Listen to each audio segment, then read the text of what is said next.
토요일 김은지의 뉴스인 두 번째 코너 김은지의 인터뷰입니다. 중요한 인물들을 모셔가지고는 이야기 나눠보는 시간인데요. 오늘은 저희가 이렇게 두 분의 조합으로 모셨습니다. 바로 인사드리겠습니다. 두 분 안녕하세요. 네, 안녕하세요. 반갑습니다. 네, 이수정 교수님이시고요. 그리고 이지은 전 총경과 전 총경님이시죠. 네, 그 두 분 공통점도 있으십니다. 여성 정치인인데다가 지난 총선에서 인재 영입으로 들어오셔서 네. 이제 정치판에서 제대로 뛰어보시겠다라는 자세를 가지고 계신 인사로 제가 알고 있습니다. 들어오셔서 떨어진이라고 말씀하실 줄 알고 기다리고 있었는데요. 그 얘기는 제가 안 했지만 먼저 말씀을 해주셔가지고 네. 예. 그래도 저희 시사인 유튜브 처음이시니까요. 각자 인사 한번 부탁드리겠어요. 이수정 교수님 먼저 원샷으로 한번 인사해 주십시오. 네, 안녕하세요. 예, 이쪽 보시면 됩니다. 어디? 예, 네, 저 카메라. 안녕하세요. 이수정 교수입니다. 네. 지금 혹시 이렇게 어느 지역구에 계신지도 말씀해 주시면 네. 지역 저는 유권자분들이 수원정에 있고요. 수원정에 경기대학교가 있습니다. 경기대학교에 복귀한 이수정 교수입니다. 네, 반갑습니다. 그리고 이지연 위원장님도 인사 한번 부탁드리겠습니다. 네, 안녕하세요. 마포갑 지역위원장 이지은입니다. 반갑습니다. 네, 반갑습니다. 아니, 두 분이 또 여성 정치인이시기도 하지만 또 경찰 출신이시고 또 수사와 관련해서 워낙 또 유명하신 이수정 교수님을 네. 모시고 할 수 있는 이야기가 많을 것 같아서 사실 저희가 총선 때부터 이 기획을 노렸었거든요. 네. 이제 그런데 선거 레이스가 워낙 이제 바빠지다 보니까 네. 두 분이 이제 시간이 이제 쉽지가 않아가지고 이제서야 좀 모시게 되었다라는 네. 말씀을 드리겠습니다. 고맙습니다. 그동안 좀 어떻게 지내셨어요? 아까 이제 낙선의 이야기를 좀 하셨는데 이제 아슬아슬하게 또 네. 이런 결과를 받아들이시지 않으셨습니까? 네, 네. 저는 지금 마포갑 지역위원장으로 있으면서 주민들 만나는 거 계속 하고 있고요. 또 지금은 저희가 8월 18일이 민주당 전당대회가 있습니다. 제가 중앙당 선거관리위원을 하고 있어서 이제 뭐 선거 따라다니면서 보기도 하고 또 이제 개표 참관하기도 하면서 그러고 지내고 있습니다. 그리고 이제 변호사 자격증이 있는데 아직 너무 바빠서 변호사 사무실은 개업을 못 하고 있습니다. 네. 그래서 한 9월쯤 되면 저희 마포갑 지역에 이지은 법률사무소를 개업할 예정입니다. 지역 유권자분들한테 기가 탁 튈 소식이네요. 네. 교수님 어떻게 지내셨어요? 저는 일단 학교로 복귀를 했고요. 예. 그리고는 수원정의 당협위원장은 그대로 맡아가지고 있습니다. 그리고는 이제 뭐 이 선생님이 얘기한 대로 저도 지역 활동이라는 걸 하고 있는데 일단은 기존에 하던 뭐 이제 여러 가지 중앙의 일들도 이제 하기 시작했고요. 중앙당 일정도 이제 네, 근데 이제 저희는 이미 이제 당대표 선거가 끝나서 지금 이제 중앙당 위주로 많은 정치 활동이 이제 시작이 되고 있는 와중이고요. 저는 일단 지역에 있습니다. 네. 그러면 한동안은 또 지역을 챙기시겠지만 또 여의도에서도 두 분을 뵐 수 있을 것 같다라는 생각이 들긴 합니다. 네. 아닌가요? 여의도에서 더 자주 계셔야 되는 거 아닐까요? 생각 좀 해보고요. 예. 그러시군요. 그래서 저희가 좀 어떤 재미를 위해서 OX 퀴즈를 한번 해보고 그다음에 두 분이 관심 가지시는 이슈에 대한 이야기도 해보면 네. 어떨까라는 생각이 들어가지고요. 제가 이렇게 저희가 준비한 문장을 하나 둘 셋 하고 읽으면 딱 들어주시면 되는데요. 저희가 팟캐스트로 들으시는 분들도 계셔서 들 때 O나 X를 말씀을 같이 해주시면 됩니다. 네. 자, 준비되셨나요? 앞에 네. 판넬 보시고 들어주십시오. 자, 나는 지난 총선 출마를 후회한다. 하나, 둘, 셋. X. 두 분 다 X 네. 드셨습니다. 자, 나는 지난 총선 승리할 줄 알았다. 하나, 둘, 셋. O. 저는 X. 네. 두 분 갈리셨네요. 네. 자, 한동훈 당대표 당선 윤석열 대통령 덕분이다. 하나, 둘, 셋. X. 계속 갈리고 있습니다. 윤한 갈등 계속된다. 하나, 둘, 셋. 이거는 저는 세모가 없어서 그 정도 스탠스로 하겠습니다. 네. 민주당 전당대회 노잼이다. 하나, 둘, 셋. X. 요것도 저는 재미도 좀 있는 것 같고. 그러세요? 네, 그렇습니다. 네. 자, 그리고 나는 현 국회가 매우 답답하다. 하나, 둘, 셋. O. 두 분 드디어 네. 의견이 맞으셨습니다. 네. 오. 그리고 윤석열, 이재명 영수회담 한다. 하나, 둘, 셋. 저는 X. 네. 같으시네요. 그리고 마지막으로는 주관식인데요. 최근 내가 눈여겨보는 이슈는 땡땡땡이다. 각각 하나씩 말씀해 주시겠어요? 자, 이수정 교수님은 요새 눈여겨보는 이슈 어떤 거세요? 지금 저는 뭐 제가 아무래도 해온 일들이 정신건강과 범죄의 이제 유관성에 대해서 해왔기 때문에 지금 일본도 살인 사건이라고 예, 뭐 서울 은평구에서 네, 7월 말에 예. 그 일어났던 사건 아직 핫한 이 예. 사건에 주목하고 있습니다. 그러게요. 그 이야기도 좀 해보면 좋을 것 같고요. 네. 이지은 이제 위원장님은 어떤 저는 이슈? 영등포서에서 수사했었던 그 마약 수사 외압 사건 네, 관심이 있습니다. 네, 각각 고이야기로서 그럼 하고 OX 내가 왜 들었는지를 말씀 나누면 좋을 것 같은데요. 이지은 위원장님이 먼저 이제 소위 말하는 경찰판 수사 외압 사건 이야기를 네. 해주셨으니까 이게 진짜 경찰이다 보니까 이게 좀 남다르게 보이지 않을까라는 생각이 드는데요. 네. 어떤 포인트에 일반 시민들이 좀 주목해서 보면 되나요?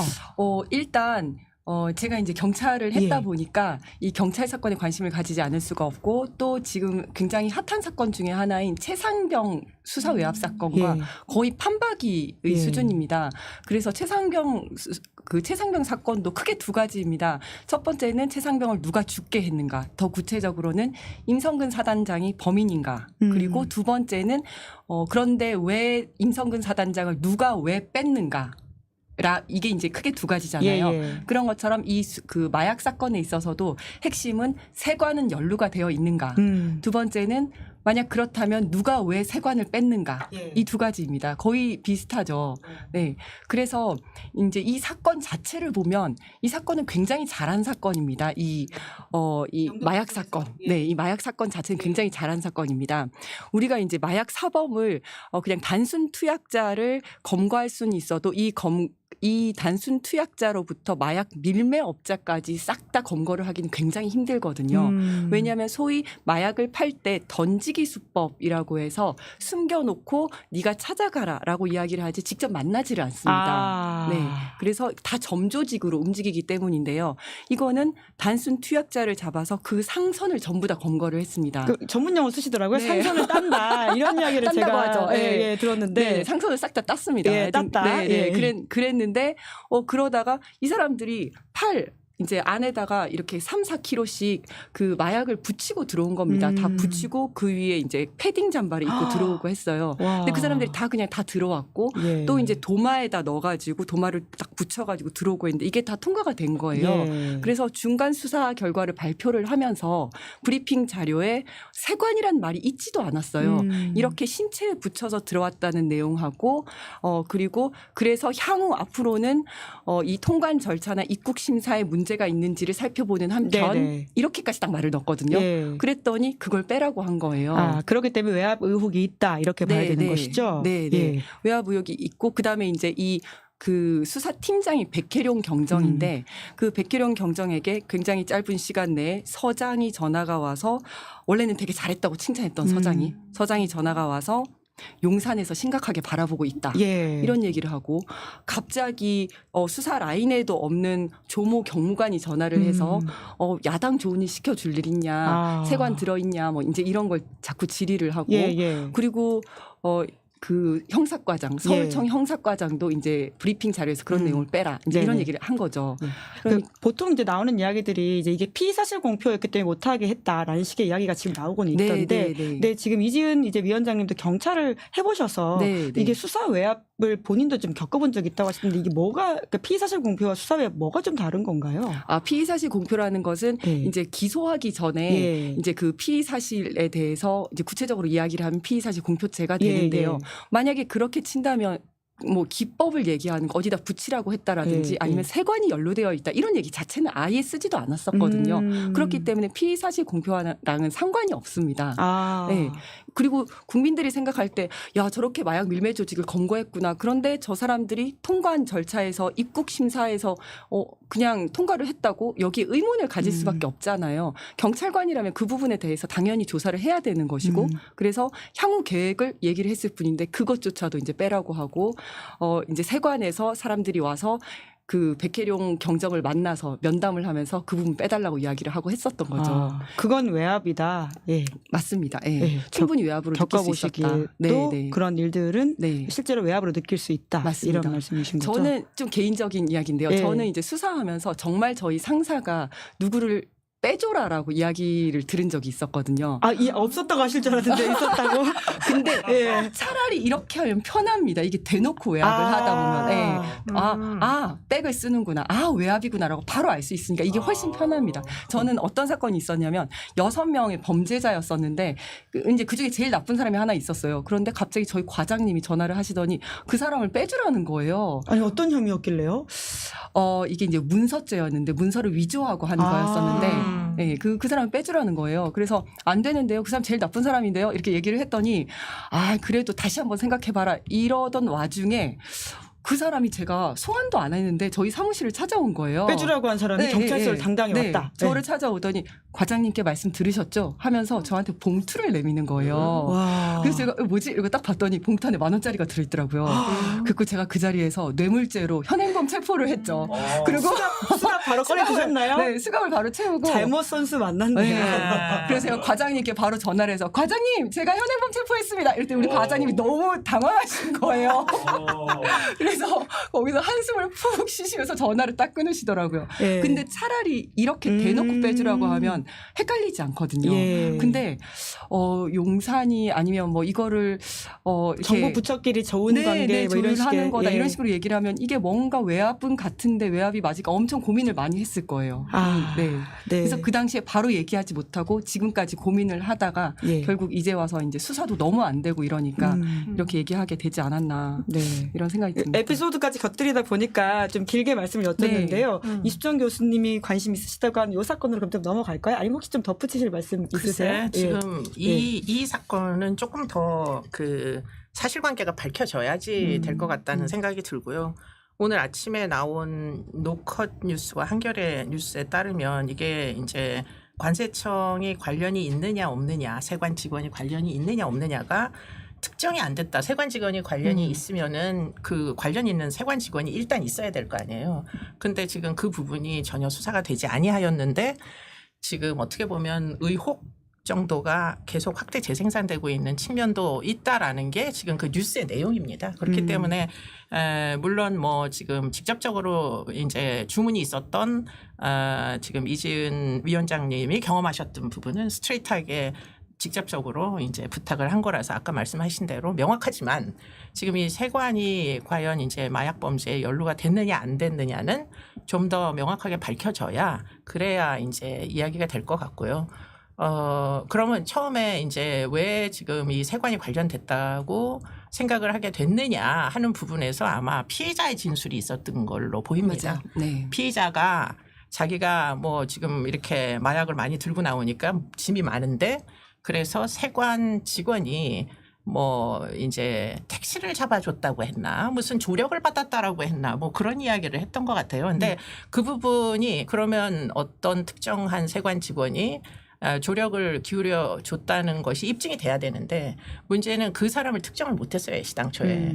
그렇기 때문에 지금 세관이 관련이 있는지 알지 못하는 상태에서 언론의 브리핑이 마치 의혹이 있는 것처럼 나가면 그것이 뭐 관세청 입장에서는 굉장히 부담이 되는 측면이었던 건 틀림없기 때문에 이 부분은 차후에 저도 어떻게 되는지 굉장히 궁금하거든요. 특히 마약 범죄에 있어서는 최근에 굉장히 심각한 양상이 전개되고 있어서 뭐 최근에 뭐 명문대생들의 이제 마약 조직도 나오고 막 이러다 보니까 뭐 노소 연령대 가리지 않고 온 데서 일반인들도 마약을 하는 지경에 이르다 보니까 이 사건도 그와 같이 마약 범죄가 일반화 되는 이유가 만약에 국가기관이 관련이 있다면 이건 꼭 수사를 해서 그 세관 직원 특정을 하고 그리고는 엄벌을 해야 된다고 생각해요. 그렇기 때문에 이 부분은 이제 두고 봐야 될 일이다 이런 생각이 듭니다. 네.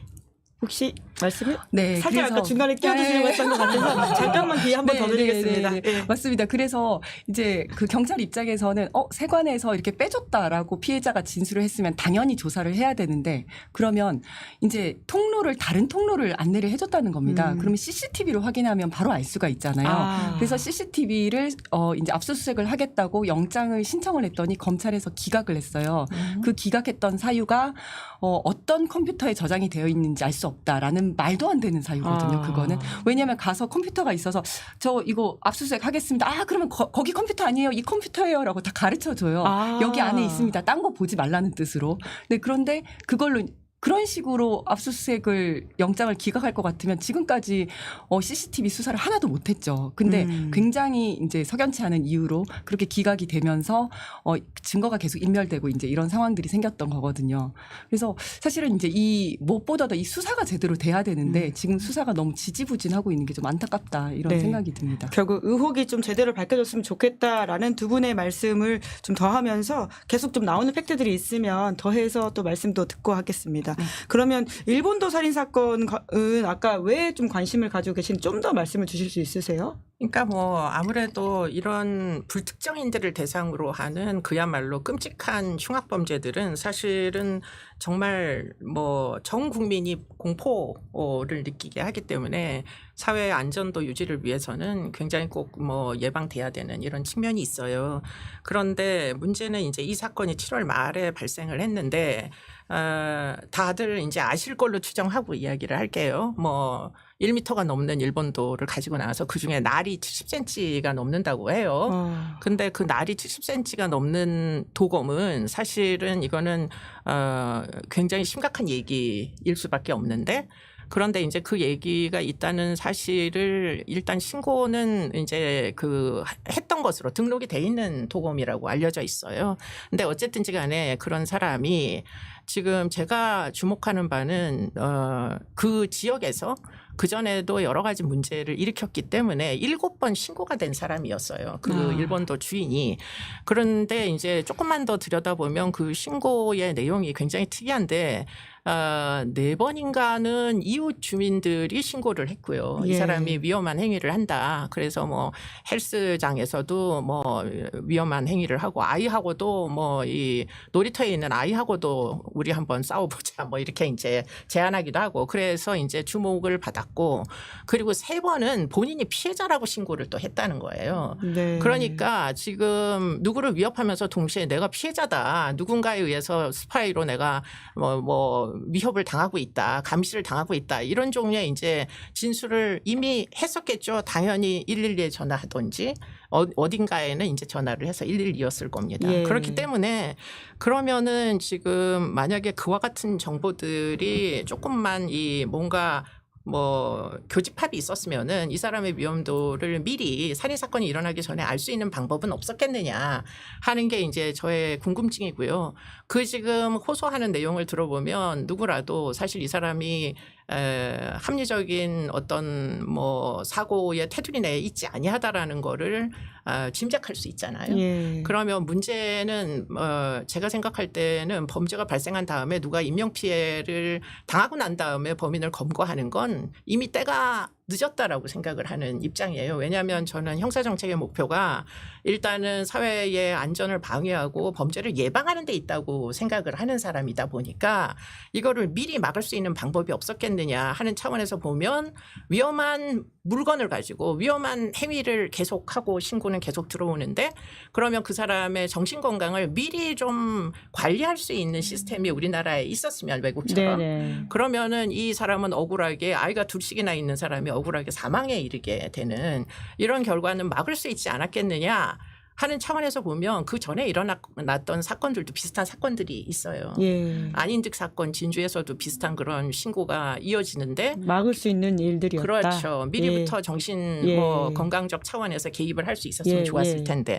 그게 안 돼가지고 결국 인명피해로 이어졌고 또 한 가지 이제 제가 주목하는 부분은 그러면 정신건강 시스템 내에서 이런 위험한 사람들에게 그러면 응급 입원 조치라는 게 있어요. 정신보건복지법에. 그러면 이 응급 입원을 시키는 요건을 그럼 우리는 제대로 집행하고 있느냐가 의문이죠. 위험한 사람이 있는데 만약에 그런 이제 그 제도가 제대로 기능하지 않는다면 네네. 경찰이 그와 같은 기능을 활용을 할 수가 없다면 있어봤자 소용없는 것이니까 그렇게 하지 말라고 응급 입원 제도를 마련을 해놨는데 이게 지금 제대로 지켜지고 있는지 또 의문이고 네. 또 한 가지 이제 이 사건과 연관해서 그러면 이제 정신병원에서의 강제 입원과 연관된 문제가 있을 수 있잖아요. 이번에 W진 지금 병원인가 거기서 강제 입원돼서 결박됐다가 사망하는 사건도 사실 있었어요. 그렇기 때문에 전반적으로 봤을 때 지금 이런 이제 사회적인 고위험 인 사람들을 그럼 정신 건강적 차원에서 어떻게 인권 침해를 주지 않으면서 네. 잘 위험 관리를 지속적으로 할 수 있겠는가. 그래서 사회 안전을 방위할 수 있겠는가 하는 문제를 총체적으로 사실은 부처 간에 격을 두지 말고 거리를 두지 말고 경찰청 뭐 행안부 그리고는 보건복지부 다 같이 좀 고민을 해서 사람들이 좀 불안하지 않게 해줬으면 좋겠다 이런 희망사항이 있죠. 네. 두 분이 이제 각각 만약에 원내에 들어가셨다면 어떤 거에 관심을 두고 의정활동 하셨을지에 대한 그림이 그려지는 말 같다라는 생각도 하는데요. 뭐 계속해서 이제 저희가 정치 관련된 질문을 드리면서 앞으로 정치하는 근육 만드시겠다라는 의미로 이해하니까 그 이야기로 넘어가면 될 것 같은데요. 그런데 지난 총선 출마를 후회한다라는 부분에 있어서는 두 분 다 이제 X를 드셨거든요. 네. 아무래도 이제 그 결과를 염두에 두고 또 이렇게 이런 질문을 만들었을 것 같긴 한데 어떻습니까? 후회하지 않으신다고 하는 것은 계속 정치하겠다 이런 의미로 저희가 이해하면 될까요? 네, 맞습니다.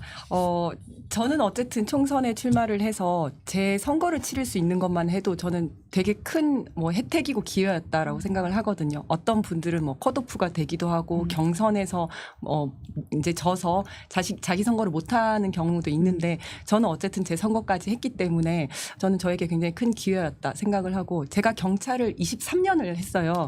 근데 경찰 생활을 하면서도 저는 많은 경험을 했고 많은 사람들을 만났다고 생각을 했는데 또 이 밖에 나와 보니까 완전히 새로운 세상인 거예요. 그래요? 네. 예. 또 제가 있었던 곳이 굉장히 좁은 곳이었구나라는 생각이 들고 사람들은 생각보다 재산권이라든지 아니면 교육이라든지 아니면 또는 뭐 복지 아니면 동물과 함께 살아가는 삶이라든지 이런 모든 것들에 또 관심을 많이 가지고 있고 나도 가져야 되겠다는 생각이 들어서 더 큰 곳에 나와서 배우기를 참 잘한 것 같다 이런 생각이 들었습니다. 네. 그렇기 때문에 계속 할 거다. 이렇게 네, 이해하면 될까요? 계속하겠습니다. 파이팅. 네. 아니, 파이팅을 외치는 게 지금 이수정 교수님도 출마를 후회하지 않으셨으면 계속 하시겠다. 이렇게 이해하면 될까요? 저는 이게 지금 그 밑에 질문하고 연관성이 있는데요. 예. 승리할 줄 알았다.에서 두 분이 갈렸습니다. 네. OX였죠. 네, 네. 예. 저는 승리할 줄 알지 못한 채 왜냐하면 제 지역구는 20년 동안 보수 의원이 이제 등장하지 못한 지역이에요. 워낙에 민주당세가 강한 지역에서 S당초에 알면서도 출마를 했었고 당시에는 이제 그 부탁을 받았기 때문에 출마를 하게 된 거였고 그리고는 이제 상대방이 박광원 의원이셨어요. 네, 원내대표까지 하신 국회의원 3선 의원을 제가 당할 뭐 무슨 방법이 있었겠습니까? 질 거를 알면서도 출마를 하기에 이르렀고 그렇기 때문에 이제 지금 낙선을 하는 거를 예상한 채로 상당한 기간 동안 이제 견뎠는데 중간에 갑자기 박광원 의원이 이제 교체가 되면서 그래서 잠깐 희망을 가져봤지만 마지막 이제 그 열심히 하는 와중에 몇 가지 제가 실수를 했고 그리고는 그거는 뭐 지금 와가지고는 전혀 후회가 없고요. 그리고는 마지막에 낙선 운동까지 상대방이 한 일주일을 정말 열렬한 낙선 운동을 제가 관람을 했어요. 저는 이제 그 아무리 정치라도 페어플레이를 해야 된다는 기본적인 생각을 갖고 있었는데 그렇게 이제 어떤 다른 단체를 이용해서 낙선 운동을 그렇게 적극적으로 하는 건 생전 처음 봤고 예상도 못했던 일이고 그러다 보니까 낙선을 하기에 이르러서 총체적으로 보면 좋은 경험했다. 네, 좋은 경험했다. 정치가 뭔지 내가 진짜 아픈 경험들을 토대로 해서 아주 잘 배웠다. 예. 네. 그렇기 때문에 뭐 뭐든지 배울 수 있는 부분은 후회할 게 없다 이런 생각이죠. 그럼 네. 지금도 당협위원장이시니까 계속 정치 영역에서 활동하신다 이렇게 이해하면 되겠죠? 현재 하고 있고요. 예, 예. 네, 지역 주민들이 아직 저를 놓아주지 않아서 네, 뭐 지지율이 20년 동안 중에 제일 많이 나온 그런 이제 후보였기 때문에 뭐 지지하시는 분들이 워낙 많아가지고 그래서 지금은 견디고 있는데 뭐 사람 인생이라는 게 4년 후까지 확정적으로 얘기하기가 어려워서 네, 네. 노력 중입니다. 네. 네. 이지은 위원장님은 이제 승리할 줄 알았다의 네. O를 드시긴 하셨습니다. 네, 네. 저는 진짜 한 번도 떨어진 거라고 생각을 솔직한 말씀. 네. 예, 예. 왜냐하면 네. 계속 이제 여론조사가 좋게 나왔었고 그다음에 출구조사에서도 한 10% 높게 그랬죠. 나왔었거든요. 예. 출구조사. 그랬는데 그래서 집에 가서 사실은 쉬고 있는데 여기저기서 전화가 오는 거예요. 뭔가 좀 이상하다 이러면서. 그래서 그때 이제 TV를 봤더니 이제 엎치락 뒤치락 하고 있더라고요. 그러더니 결국은 0.6%로 졌는데 그래서 가서 졌다는 거 알고 이제 지지자분들이 같이 TV를 보고 계셨었어요. 그래서 거기 나가서 이제 위로해 드리고 여기까지 온 것만 해도 너무 감사하다라고 하고 2시간 자고 일어나서 바로 낙선 인사 했었거든요. 예, 예. 그랬었는데 이길 줄 알았습니다. 자, 얼른 이제 계속 이제 정치를 하시겠다는 말씀을 하신 분들이니까 그러면 지금의 정세를 어떻게 보시는지도 여쭤볼 수밖에 없을 것 같은데요. 최근에 이제 가장 뜨거웠던 국민의힘 전당대회는 이제 한동훈 대표가 당선됐잖아요. 네. 여기에 있어서 윤 대통령 덕분이다라는 문장에 있어서는 두 분의 의견이 갈리셨어요. 이지은 위원장님이 오드셨으니까 먼저 말씀해 주시겠어요? 네. 저는 이제 직접적으로 윤석열 대통령 덕이라고는 할 수 없겠지만 뭐 간접적으로나마 굉장히 많은 도움이 됐다. 뭐냐면 윤석열 대통령의 지지율이 굉장히 낮은 상태에서 20대의 수준에서 이제 국민의힘 당원들이나 민심은 윤석열 대통령 가지고는 안 된다. 뭔가 다른 후보가 있어야 된다라는 생각을 했을 것 같아요. 그래서 한동훈 후보에게 당시 후보에게 이제 많이 지지를 했었던 것 같고 그리고 나머지 세 후보들이 한동훈 후보를 굉장히 공격을 많이 했었습니다. 저는 그게 오히려 득이 되었다라고 생각을 합니다. 여기 다른 후보들이 네, 예. 네. 근데 거기서 보면 이제 다른 세 후보들이 너무나 이제 한 명을 소위 다구리 놓는다고 하나요? 막 그런 느낌인 거예요. 그걸 보면서 한동훈 후보에게 약간 동정 연민이 생길 수도 있겠다라는 생각까지 들었었습니다. 그래서 저는 남들은 전부 다 그래도 결선 투표까지 가지 않겠냐라고 생각했을 때 저는 결선 투표 없이 갈 것 같다라고 생각했었거든요. 맞추셨네요. 네, 네. 예. 근데 막판에 살짝 흔들렸었던 게 나경원 당시 후보가 패스트트랙 그 공소 취소 그러면 저만 빼달라고 했다고요? 네, 그거 있었잖아요. 7번 이야기. 네. 거기에서 이거는 좀 그러니까 나경원 후보가 거기서 이렇게 막 열이 받는 게 보이더라고요. 그걸 보면서 이건 좀 아닌 것 같은데라는 생각이 들어서 살짝 뒤집힐까 싶었는데 여전히 높은 예. 지지율로 당선이 되셨더라고요. 국민의힘 상황은 더 잘하시니까 어떻습니까? 이게 대통령이 아니라 그러면 한동훈 대표의 당선 비결 뭐라고 보십니까? 뭐 대통령은 이미 대통령이고, 네, 뭐 저는 대통령과 한 대표의 당선이 인과관계가 있다고 생각하지 않아요. 그리고는 이제 그 한동훈 대표라는 분을 제가 안다고 얘기하기도 어렵긴 하나 이분은 누구의 덕에 되거나 할 사람이 아니에요. 네, 그렇기 때문에 제가 생각할 때는 뭐 물론 반어법적으로는 지금 이런 질문이 성립할지는 모르겠으나 어쨌든 한동훈이라는 사람 자체가 매우 출중한 사람이다. 그렇기 때문에 아마도 이 유권자들 입장에서는 이 사람의 매력을 보고 결국은 선택하지 않을 수 없었다. 그게 63%다.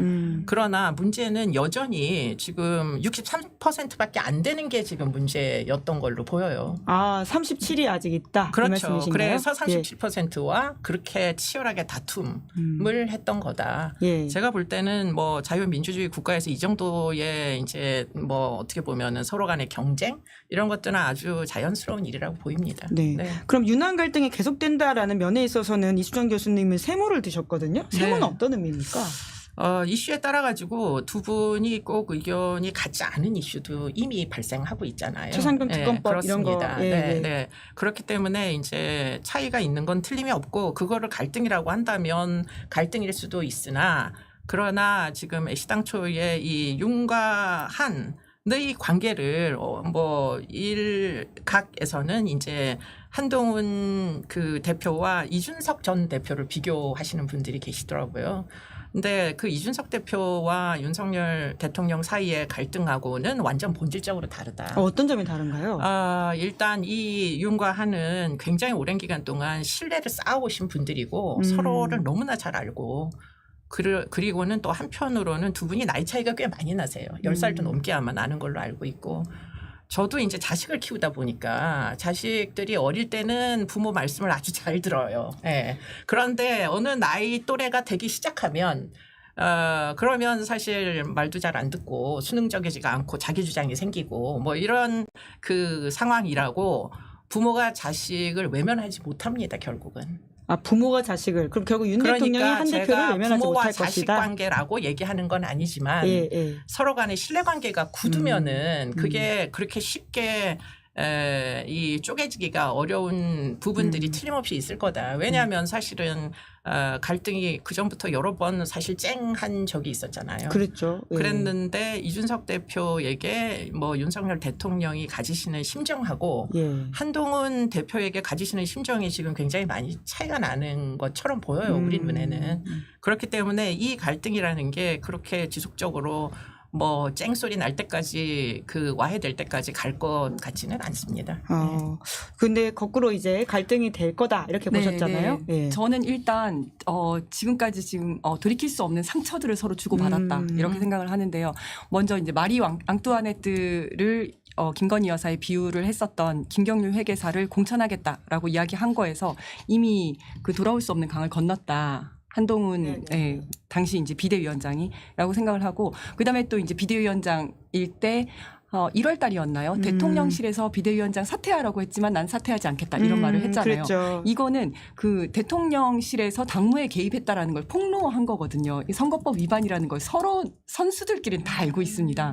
그렇기 때문에 그걸 폭로를 했다. 그리고 마지막으로는 이번에 전당대회 하면서 그 문자 파동, 김건희 여사의 문자 이거가 공개됐을 때 여기에 대해 해명을 하면서 김건희 여사를 굉장히 표리부동한 사람으로 만들었거든요. 저는 굉장히 기분이 나빴을 거다 이렇게 생각을 하고 이거는 굉장히 감정적인 어떤 상처를 건드리는 것들이어가지고 여기에서 좀 상처가 있었을 거라고 생각하고 앞으로도 그럴 수밖에 없다라고 생각을 하는 거는 윤석열 대통령과의 차별화를 계속 가져가는 것이 또 본인의 살 길이기 때문에 그러다 보면 결국은 계속해서 이런 그 갈등이 계속될 수밖에 없지 않을까 생각을 네네. 합니다. 그 범죄 심리학자로서 보시기에 한동훈이란 캐릭터는 어떤가요? 이제 당 바깥에서 보시는 시선이 지금 이렇거든요.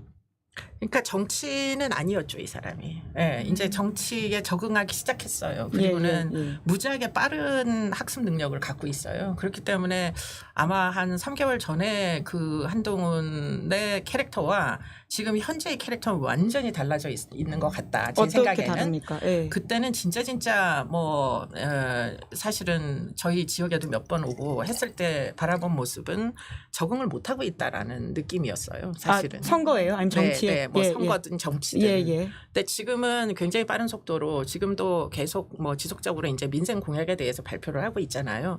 이분이 그 발표하시는 내용은 독고다입니다. 이 사람 혼자 하는 거예요. 물론 뭐 지원을 해주는 그 조직이 있기는 하겠지만 이분의 그 캐릭터상 일단은 본인이 무지하게 많은 학습을 하고요.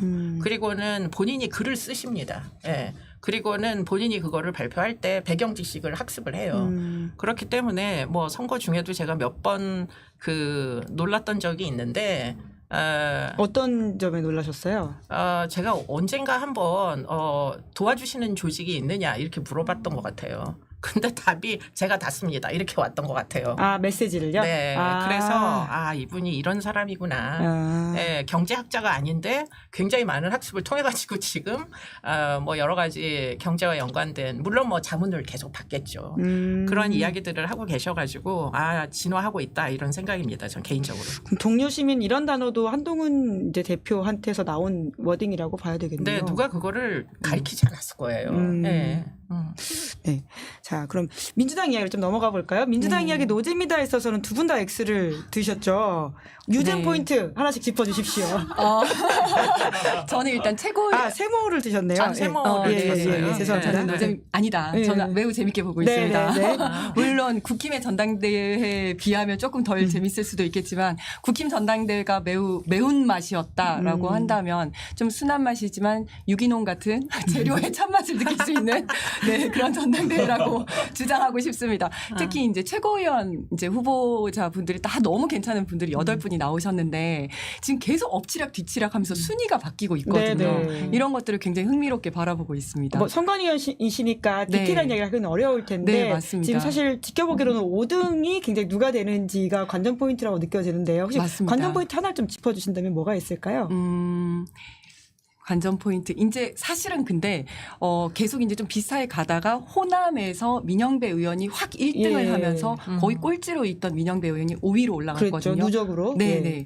하지만 아직 그 절반도 오지 않았습니다. 아, 네. 예, 예. 네. 왜냐하면 서울 수도권이 거의 절반을 차지하고 대전도 있고. 있고. 네, 예, 맞습니다. 예, 예. 그렇기 때문에 아직 어떻게 될지 모른다. 아, 네. 5등 어떻게 될지 모른다. 어떻게 될지 모른다. 예, 네. 예. 자, 세모를 드신 이유는 뭐세요? 일단 뭐 그 최고위원들의 그 선거와 연관해서는 상당 부분 다이나믹하다. 동의. 예. 네. 근데 이제 대표 선거와 연관해서 이렇게 호모지니어스한 집단이 있는가? 전 일단은 좀 이해가 약간 안 되는 측면이 있고요. 그런 차원에서 그래도 여전히 흥미를 찾자면 김두관 의원님이 그러니까 전 의원님이 말씀하시는 내용들이 아마 상당 부분 뭐 공감이 되는 측면들이 있어요. 제가 박광원 의원님이 교체될 때 느꼈던 감정과 지금 김두관 전 의원님이 하시는 말씀이 일맥상통하는 지점들이 있거든요. 그래서 그런 부분은 뭐 그것도 또 바깥에서 보면 관전 포인트가 사실 돼요. 네네. 그렇기 네. 때문에 뭐 지금 재밌게 나름대로 보고 있습니다. 네. 네, 뭐 제작진들이 아까 그 한동훈 대표에 대한 캐릭터 분석이 재밌다면서 그럼 이재명 대표 전 대표에 대한 캐릭터 분석도 혹시 해줄 수 있냐고 그거는 물어보는데요. 노코멘트 하겠습니다. 아, 네. 왜 그러십니까? 어차피 내 식구가 아니기 때문에. 그러면 윤석열 대통령에 대한 코멘트는요? 글쎄, 그것도 굉장히 위험한 발언이긴 한데요. 아, 그러세요? 네, 그렇긴 하나. 네. 글쎄, 만약에 한다면, 글쎄, 좀, 어떻게 보면은 변화가 필요하다. 네. 이런 생각이에요. 그거는 뭐 65%가 저하고 비슷한 생각을 아마 했을 겁니다. 네. 네. 시간상 묶어서 좀 같이 이야기를 해보면요. 현재 국회가 답답하다는 두 분 다 O, 그리고 이제 윤석열 대통령과 이재명 전 대표 영수회담은 이제 X를 두 분 다 같이 들으셨는데요. 합쳐서 이야기를 좀 혹시 해주실 수 있으실까요? 저는 국회가 답답하다고 생각을 한 이유는 이제 거부권 때문인데요. 사실은 이제 그 입법권은 입법부에 있어야 하는데 지금은 무조건적인 정말 거부권, 대통령의 거부권 때문에 마치 입법권이 대통령에게 달려 있는 것 같은 그런 상황입니다. 그래서 이거를 좀 타개해 나가야 된다라고 생각을 하고요. 결국은 그를 위해서는 거부권을 극복하기 위해서는 200명이 이제 다시 재의결을 해야 되는데 예. 그렇다면 여당 의원들을 설득하기 위해서는 저는 국민을 설득하는 수밖에 없다고 생각을 하거든요. 네네. 그래서 국민을 설득해서 뭐 청문회든 뭐들을 통해서 뭐 최상병 특검법이든 이런 것들이 반드시 필요하다라는 걸 알리고 국민을 설득해서 여당 의원들을 설득하는 방법밖에 없다라는 생각을 하고요. 그래서 사실은 영수회담이 되기를 너무나 기대를 하고 있는데 네네. 밑에서 풀 수 없다면 위에서 이제 좀 풀어가야 된다 생각하거든요. 그럼에도 불구하고 좀 부정적으로 보는 이유는 영수회담이 안 될 것 같다라고 생각하는 이유는 지난 4월 달에 영수회담이 있었는데 예. 거기에 대해서 윤석열 대통령이 그게 별로 성과가 있었다, 자기에게 유리하다라고 생각을 안 할 것 같아요. 그래서 지금 이재명 대표는 영수회담을 하면 좋겠다라고 제안을 했지만 윤석열 대통령 입장에서 봤을 때는 지난번에 했을 때 끝나고 나서 오히려 뭐 이렇게 사진 찍은 것부터 시작해서 여러 가지 얘기가 나왔잖아요. 나오고 그다음에 공개 회의를 할 때 그 이재명 대표가 막 이제 얘기를 하다 보니까 거기서 당했다, 밀렸다 막 이런 평가도 나오고 이러니까 굳이 윤석열 대통령 입장에서는 영수회담을 해서 내가 얻을 게 뭐가 있지? 이런 생각을 하실 것 같아요. 그래서 좀 부정적으로 안 하지 않을까. 네. 그런 생각을 하고 있습니다. 같은 전망이신데 해석은 어떠십니까? 해석도 비슷하신가요? 글쎄, 뭐, 영수회담을 1대1로 하기에는 적절하지 아니하다. 야당 대표와 여당 대표가 뭐 정책 현안에 대해서 토론하는 건 충분히 있을 수 있는 그림인데 꼭 파트너가 대통령이 돼야 된다라는 그 이유는 왜 그게 자꾸 등장을 하는 건지 일단 뭐 제 입장에서는 굳이 그래야 될 필요가 있을까? 이런 생각이 들고요. 그래서 만약에 뭐 그래도 그럼에도 불구하고 만약에 시도를 한다. 그럼 여야 정 이렇게 되는 게 맞겠죠. 그래서 이제 그런 차원에서 보면 영수회담을 1대1로 한다. 이게 무슨 선거 때도 아니고 이렇게 하기에는 지금 적절해 보이지는 않습니다. 그리고는 이제 현 국회가 매우 답답하다.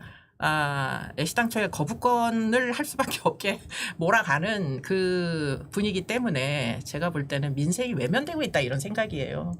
자그마치 뭐 지금 너무나 많은 야당 의원들이 지금 국회에서 민생을 위한 입법을 하려고 하면 얼마든지 할 수 있음에도 불구하고 지금 특검 아니면 탄핵, 심지어는 저는 도대체가 그 검사들 탄핵인가요? 그걸 도대체 왜 해야 되는지 잘 이해가 안 돼요. 예.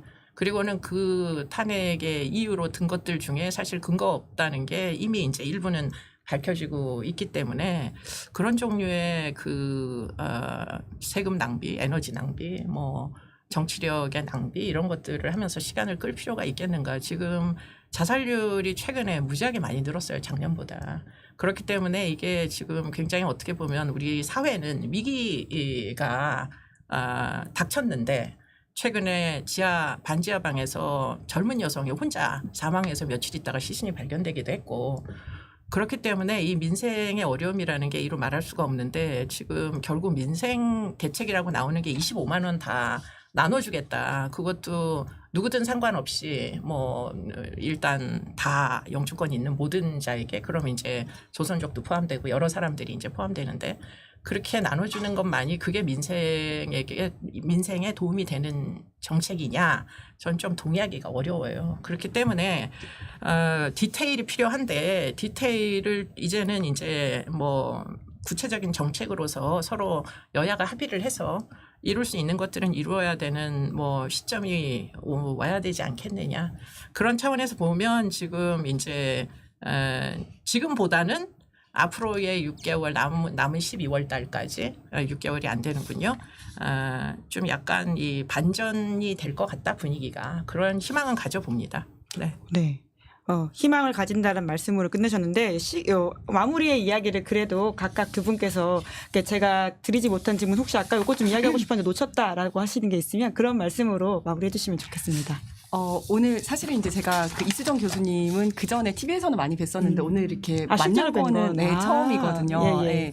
근데 또 이제 항상 이제 범죄에 대한 이야기만 하시는 것만 듣다가 이렇게 정치에 대한 얘기를 하는 걸 들으니까 좀 신선하기도 하고 굉장히 생각이 다르구나 이런 생각이 들기도 하고 네 어쨌든 굉장히 즐거운 시간이었습니다. 네, 네 감사합니다. 네, 뭐 생각의 차이를 메꿔 나가는 게 그게 정치다. 네, 대화를 하고 서로 협상을 하고 그래서 부디 민생을 위해서 좀 양쪽에서 모두 양보를 해서 무엇인가 합의된 결과를 국민들에게 좀 보여주면 참 좋겠다.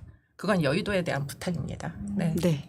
두 분 감사합니다. 오늘 수고 많으셨습니다. 네, 고맙습니다. 네, 감사합니다. 네. 예, 저는 방송 마치기 전에 광고 안내 하나 하겠습니다. 인터넷 TV 설치 정수기 렌탈을 전문으로 하는 인터넷 비교원을 소개하는데요. 인터넷 TV 가입 시 최대 48만 원, 정수기 렌탈 시 최대 30만 원, 78만 원 최대 혜택 받을 수가 있고요. 추가로 유심도 변경 시에 최대 30만 원 추가 혜택 받을 수가 있습니다. 3초 만에 통신사별 원료금 계산도 가능하고요. 365일 상담도 가능합니다.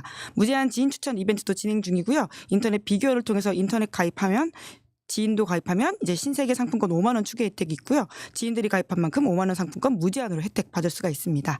지금 바로 1670-2571로 상담 받으시거나 네이버에 인터넷 비교원을 검색하시면 됩니다.